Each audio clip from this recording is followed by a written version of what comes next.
Year 1631, during the cold winter of Punjab, the Mughal army of 35,000 marches to the village of Mehraj to capture the Guru Har Gobind Sahib Ji. They are being led by one of the most prominent leaders of the Mughal Empire, the governor of Kabul, Lala Beg, and his brother Qamar Beg, so that they can redeem the reputation of the Mughal Empire.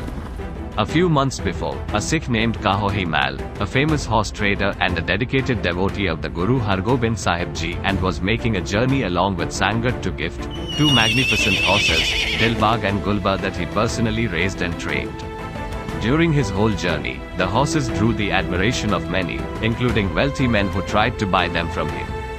However, he was steadfast in his belief that the horses belonged to the Guru and refused to part with them, but things turned for worse when he reached Lahore. The Mughal governor of Lahore, who was an avid collector of horses, had heard the rumors of the beauty of horses. So, he offered a princely sum for them, but Kahohi Mal declined the offer, and the governor, in anger, had the horses forcibly taken from him and placed in his stable at the Lahore fort.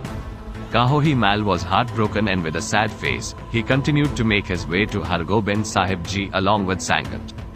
When he met Guruji, he cried and told what has happened.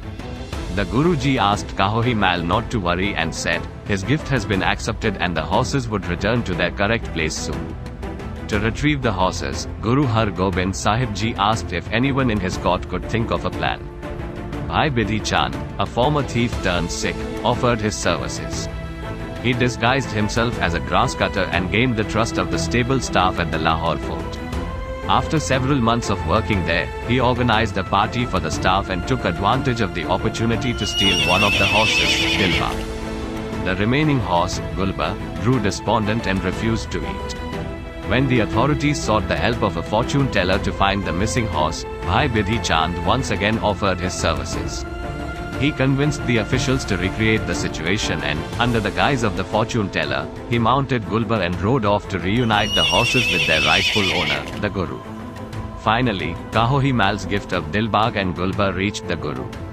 After the horses were retrieved, Guruji knew the battle was inevitable, so Guruji started preparing for war.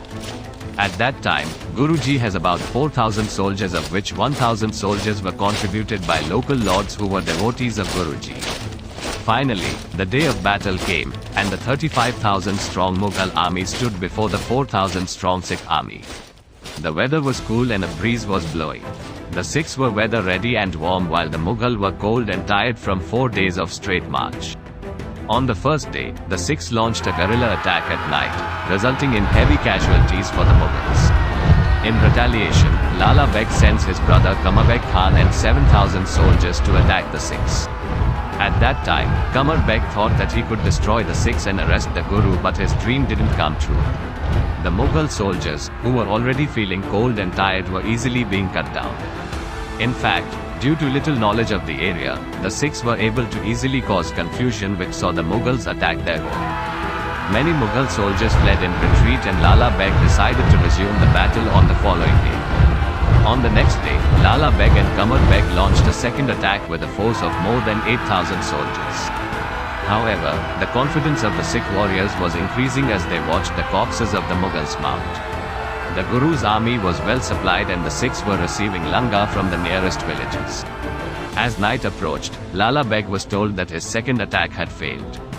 He discussed plans with his general, Kabuli Beg, to attack the following day, as it was too dark at night. However, Qasam Beg and Shamish Beg, the son of Lala Beg, decided to attack at night. The night was dusty due to a localized sandstorm, causing confusion in the poor light. Bidhi Chand joined the battle with 1,000 Sikhs and attacked with force. The 25,000 Mughal army had been defeated, most of them have deserted, and the land was covered with corpses. When Lala Beg saw most of his troops defeated, he attacked with his remaining soldiers. Guruji also joined the battle. In this fierce battle, Guruji first fights with Kabuli Beg, who is one of the generals of the Mughal army. The fight was intense. Guruji was even wounded, but in end, Guruji won.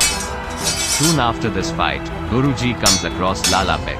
Despite being injured, Guruji fights and cuts Lala Beg into two. Seeing the death of Lala Beg, the Mughal army flees, and the battle ended in Sikh victory.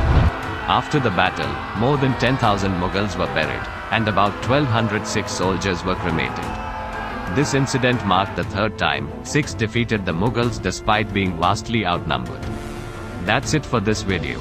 Thank you for joining us today on the Sikh History channel. Waheguru Ji Ka Khalsa, Waheguru Ji Ki Fateh.